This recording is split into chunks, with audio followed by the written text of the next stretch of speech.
Hey guys, this is the Sports Hub. I'm Connor O'Gara. We got a jam-packed show that we want to get to today. It is girls district finals. That's what we're going to be talking about, with apologies to the boys that are playing sub-district finals. This is being filmed on Thursday. This won't be coming out until Friday, so the results of that will be known. But we do want to talk 3 stars, and it's a boys sub-district semifinal edition of 3 stars. First one we want to talk about is a kid that's obviously had a huge year, Blake Cremosta of Ravenna. He had a season-high 25 points in a sub-district final win against Burwell. This is a kid that just does it all. I know I talk a lot about Standage and the things that he does in the post, but Cremosta is so important for that team. He's been such a key catalyst for what they do offensively and defensively. I know Paul Baronic is going to miss that kid when he's gone. And then another senior that we're going to look at, Zach Hackbart of Elwood, had a big game in that opening round sub-district game. He had 20 points, 15 rebounds. Talked about the lefty before in football, and this is a kid that really has been so important in that high-powered Pirate offense. He and Skylar Werger have been one of the best duos in the Hub territory. Hackbart coming up big in the sub-district finals.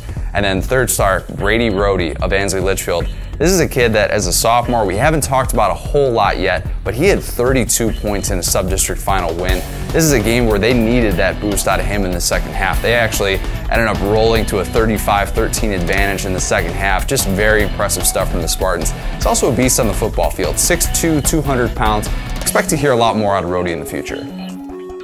We have girls district final previews today. That's Friday. 4 teams are competing in girls sub-district finals. For the information that we know, with apologies to Kearney High, with apologies to Holdridge, we actually don't know the outcomes of those games as of the filming of this on Thursday.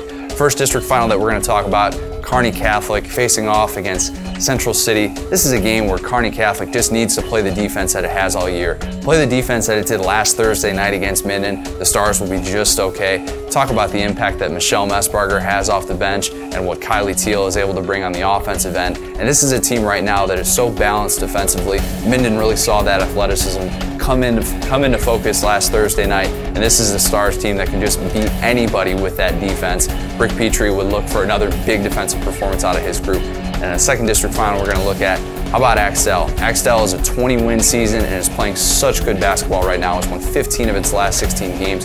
Kelly Coaxley has that team playing such good defense. They've only allowed 36 points per game in that stretch. But playing a really good Blue Hill team. This is a Blue Hill team that's top 5 right now in D1, and they're going to have one of those big defensive performances again. Need Hannah Crane to step up and obviously be that offensive focal point. But I think defensively, if the Wildcats can stick to what they've been doing, this is going to be a really good game. And maybe they're able to surprise the Blue Hill team that has blown out a ton of teams so far in the regular season. Speaking of teams that have blown out people lately, how about St. Mary's right now? #1 in Class D1. That's who South Loop gets to face in a district final.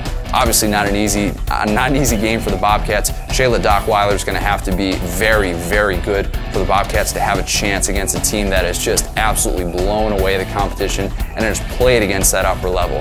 They have been so good against D1 teams all year, St. Mary's has, and so South Loop really just needs to be able to slow down the pace. If they can do that, make this a closer game, who knows? Maybe St. Mary's gets into a situation where it isn't necessarily familiar playing in those closer games. And then the last district final that we're going to look at, Bertrand, Sandhill, Sedford. This is a Bertrand team that has played with the best teams in Class D1 and C2 as well. And this is a D2 team that has really had a good season, a top 5 season all the way. And you look at the key contributors for Bertrand, and I've talked about Haley Donnell before, but I think it's the secondary contributors that need to step up. I think Alexa Berry and I think Jaden High, 2 girls that really need to establish that offense. Bertrand going to look to slow the tempo down a little bit, going to look to play more of a possession game against the Sandhill Sedford team that has killed teams so far in the regular season. And obviously this is a game that I think Bertrand might have enough to pull off the upset.